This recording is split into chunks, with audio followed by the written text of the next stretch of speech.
Meus amigos, estamos de volta aqui com a segunda parte do nosso programa De Tudo Um pouco de tudo, aqui na TV Galiga, a imagem da cidade. Muito obrigado pelo carinho de vocês, você que chegou agora. O primeiro bloco já foi, mas você está no segundo bloco com a gente aqui. E antes de a gente apresentar a nossa convidada de hoje, eu quero dizer o seguinte: eu estou muito contente porque as autoridades municipais de Blumenau estão tomando atento quanto a esse problema, que eu levantei essa bandeira aqui há muito tempo no nosso programa, envolvendo aí ciclistas, aqueles que conduzem os patinetes elétricos, as bicicletas elétricas e também agora as motos elétricas. Está havendo um trabalho muito feito, muito bom, bem feito, do tipo assim, conscientizando aqueles que usufruem com esses aparelhos nas vias públicas de Blumenau. Eu fico perguntando para muitos que são desavisados, se existem ciclovias, por que não usá-las, as ciclovias? Não, eles pretendem passar no meio do povo, como eu já avisei, ali na esquina da Ângelo Dias, com a 7 de setembro, uma senhora desce do ônibus e é quase atropelada por um desses veículos. E a pessoa ainda cobrou dele, por que não anda lá na ciclovia? Ele faltou com respeito com essa senhora, mandando ela para a lama de Labandamba. Então, gente, agora que o trânsito está começando, o pessoal da Secretaria Municipal de Trânsito e Transportes estão fazendo aí esse trabalho de primeiro blitz de educativa. Olha, a partir de data tal, a caneta vai pegar. Então, acho que vai moralizar a situação, até para evitar um grave acidente que até agora, graças a Deus, não aconteceu. Só esbarradinha de leve que já deu aí, já teve gente que foi para o hospital e tudo. Vamos pensar nisso aí, gente. Vamos se conscientizar, você que tem bicicleta, para que andar no meio das pessoas? Fica difícil, você fica freando, tem que estar desviando. Anda na ciclovia, que é para vocês, é mais segura. Não sei, o que você acha? Hoje, gente, estou tendo aqui o prazer de receber uma grande figura que é uma causídica, que é a doutora Marilaine Oliveira, a doutora Mari, como é conhecida, que vem trabalhando em prol das famílias, em prol de crimes contra as mulheres, contra as pessoas, dessas pessoas que são desprovidas de bons princípios, né? E ela acaba, às vezes, até ajudando determinadas pessoas, né, no seu trabalho. Portanto, quero dizer para vocês que eu recebo nesse momento a doutora Mari. Tudo bem, doutora? Tudo bem, muito prazer, obrigada pelo convite, obrigada por esse espaço que eu acho muito importante, né? Nós continuarmos falando sobre violência e, sobretudo, violência contra a mulher, e principalmente dentro desse contexto familiar, né? E a gente ter essa consciência de que violência seja praticada por homem, por mulher, criança ou adulto, né? Doutora, como é que você chegou a pensar assim, eu quero ser alguém na vida? Médica, enfermeira, juíza, promotora, advogada? Então, quando eu era criança, minha vontade era ser veterinária. Queria ser veterinária.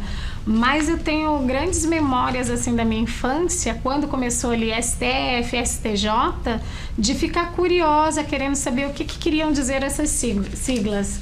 E minha mãe, os meus familiares sempre contam que eu sempre fui aquela que eu queria explicação para tudo e eu justificava tudo. Eu sempre fazia uma defesa de qualquer coisa que eu queria. Então, eu acho que eu já nasci advogada. A minha primeira formação foi ligada à construção civil, que é designer arquitetônico, né, ligada ali à arquitetura. E quando eu fui me divorciar por conta de várias coisas erradas que aconteceram ali naquele momento, na época era separação, né? Eu saí os desquites. Aí eu saí a primeira audiência falando, nunca mais ninguém vai me enganar, né? Que foi um episódio em que eu saí lisa, sem R$1 e com os filhos só. E aí eu falei, nunca mais ninguém vai me enganar. Aí eu fui prestar, tinha vestibular naquela época, estava aberta a inscrição ainda. Eu me inscrevi, fui correndo estudar e passei no vestibular na época. E eu tenho um filho biológico, na realidade hoje no total são 5, porque 4 são adotados. De coração, são adotados, né? E aí eu ia para a faculdade com os filhos. E naquela época uma mulher mais velha, né? Nem tão mais velha, mas era mais velha, com 30 anos, na faculdade, levando os filhos, e o meu caçula mamava. Então foram vários desafios. Aí eu fui vendo o que a mulher enfrentava para ter o espaço dela, né? A gente vê ali que nos anos 70 se iniciou um movimento por conta da violência que a mulher sofria, né? Nós tivemos ali o caso da... Até anotei aqui para não esquecer, né? Da Ângela Diniz, que o marido deu 4 tiros, né, na cabeça dela e usou como defesa, a legítima defesa à honra. Aí nos anos 80, a criação da Delegacia da Mulher. Eu sempre fui muito envolvida com esses temas, né? Tive o prazer e a sorte de ter uma mãe muito valente, que criou os filhos assim com toda a honra, com todo o caráter, com todo o cuidado, mesmo tendo pouquíssimo tempo para estar com eles. E eu acho que muito do que eu sou, aliás, tudo do que eu sou vem dessa criação, né? Rodeada de mulheres muito fortes e que o tempo todo precisavam provar alguma coisa.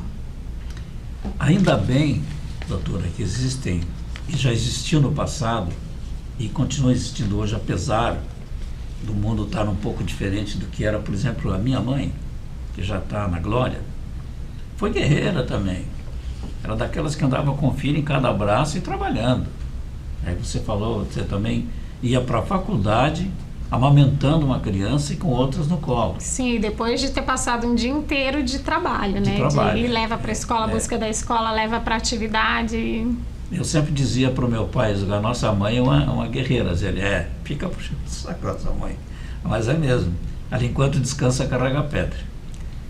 Bem... Então, bom, aí a senhora formou-se em advocacia. Me formei em Direito, nossa, eu acho que foi eu não lembro agora se foi em 2013 ou 2014.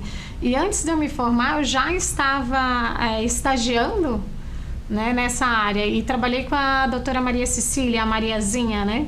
Trabalhei muitos anos com a Mariazinha. Adoro ela. Com quem eu aprendi muito também. E também esse perfil de mulher, né? Dessa mulher desbravadora, porque a primeira formação dela foi contabilidade. Sim. Aí a segunda formação dela é direito. Então, assim, eu tive, graças a Deus, fui cercada por mulheres, assim, que vieram para desbravar mesmo, para romper com os desafios, porque... imagina o que era para uma mulher nos anos 70, Nossa. Que foi onde começou a mulher a trabalhar fora, um volume maior, enorme, né?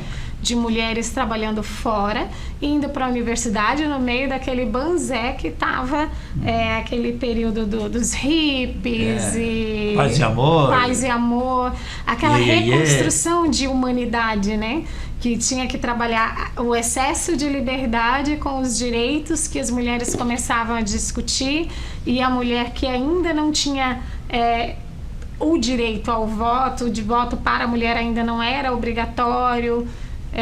Nós temos todo um contexto ali e que se começa a falar de violência contra a mulher, né? Que era tido como se fosse normal. Se a gente pensasse no contexto de criação, a mulher, eu sempre falo isso nas palestras, né? A diferença da criação da mulher para a criação do homem. Por isso que a gente precisa reconstruir essa informação, tanto na mente da mulher quanto na mente do homem. A mulher, ela sempre foi criada com boneca, fazendo cozinhadinha, enquanto o menino chegava, pegava a boneca da menina e girava e jogava longe. Só que esse homem vai ser pai. E nessa conjuntura agora, nesse novo formato familiar, esse pai troca fralda, esse pai faz a mamadeira, esse pai embala essa criança, né? E nós temos essa mudança histórica acontecendo e precisa sim voltar lá. Então, assim, encontrar os gatilhos, né? Por que o homem se posicionou como tão violento agora nesse contexto, né? Essa ideia de, nossa, parece que é de mentira, parece que estão inventando dados para dizer que a mulher está sofrendo mais violência nesse momento. E não é isso, sempre sofreu. A diferença é que hoje a gente dá nome para as coisas, né? Igual doenças, várias doenças já existiam e hoje nós damos nomes para elas, né? É o que eu tenho falado aqui, que não é que aumentou tanto a violência contra a mulher, é que agora a mulher está tendo coragem e está tendo fontes que ajudam ela a ter coragem para denunciar o abuso, a agressão, enfim. Ó, quer ver? Eu até anotei aqui para não esquecer, porque são tantos tipos de violências que a gente esquece de uma que é a violência simbólica. Pegando lá, hoje eu tô com o coração no passado, hein? Porque a gente vê assim, poxa, nos anos 70, a gente está em 2025 e eu fui assistir entrevistas de 10, 15 anos atrás que eu queria fazer um comparativo daquela linguagem, do que se falava sobre o tema e do que se fala agora sobre o tema. Sim. Para minha surpresa, estamos falando exatamente as mesmas coisas, então talvez aí a gente precise dar uma reformulada, né? Porque lá nos anos 70 nós tínhamos essa violência simbólica, que era a revista que dizia assim para a mulher: como ser uma esposa perfeita, como conquistar o homem dos teus sonhos, como se vestir para agradar o homem, como, né? Então você vê assim, poxa, peraí, a mulher o tempo inteiro ela é vítima, porque ela passa o tempo inteiro ouvindo que ela precisa ser ou fazer alguma coisa para outra pessoa, seja para o homem, para a mãe, seja lá para quem for, e não para si. E não está havendo reciprocidade. Em vez de ter matérias assim, como desenvolver o seu intelecto. Nos anos 70, que era o período ali que a mulher estava começando a entrar no mercado de trabalho, como se preparar para o mercado de trabalho, ou como se preparar para ser uma empreendedora, ou qualquer coisa assim, se ouvia muito essas questões de como a mulher deveria se portar para ser agradável para um homem. Uhum. E na infância mesmo, eu lembro, eu tenho 45 anos hoje, né? Nem sou tão velha assim. E eu lembro da minha avó dizer pra mim assim: cuidado, não corre, porque se você cair, você vai ter cicatriz. E mulher com cicatriz não casa. A mulher, ela era criada para se casar. Não fica conversando com os meninos, porque menina que fica conversando com os meninos é vagabunda, ela não vai casar. Então a mulher, ela é criada dentro desse contexto. Bitolada, né? Sim, e nós mulheres vamos reproduzindo isso nas nossas filhas e nos nossos filhos. Indiretamente até com o nosso comportamento. Às vezes a gente não precisa nem externar, nem falar.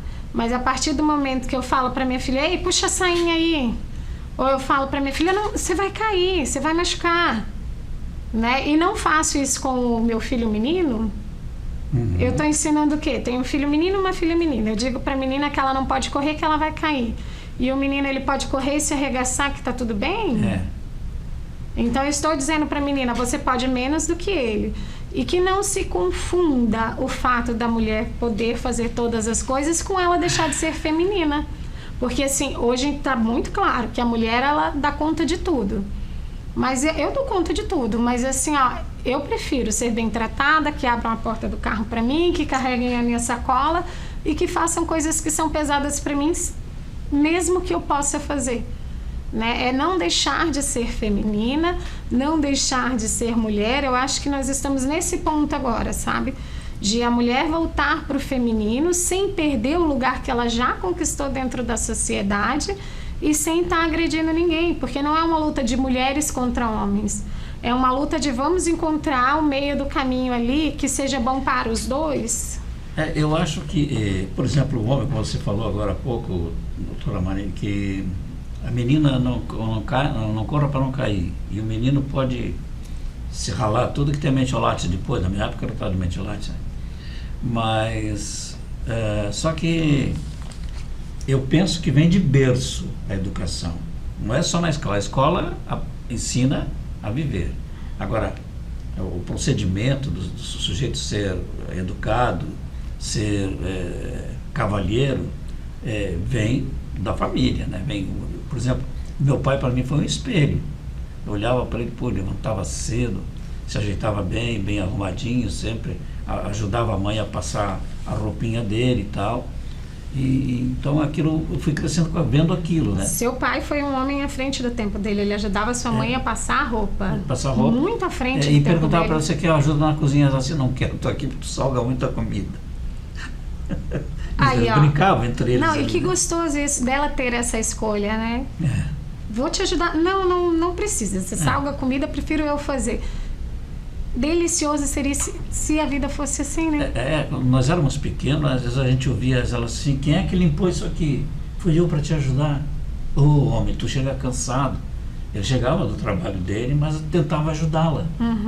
Então por isso que a gente foi vendo aquele tipo de ação entre o casal. Eu nunca vi meu pai xingar minha mãe ou dizer palavrão para ela, nem vice-versa, pelo contrário.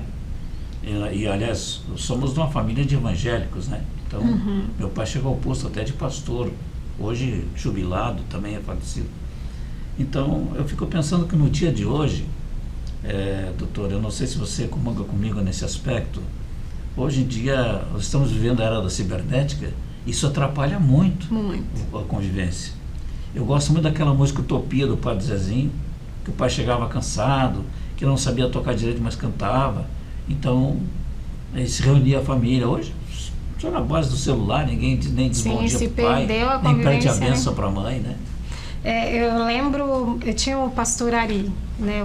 Eu cresci dentro de um lar cristão, meu pai era espírita, mas a minha mãe é cristã.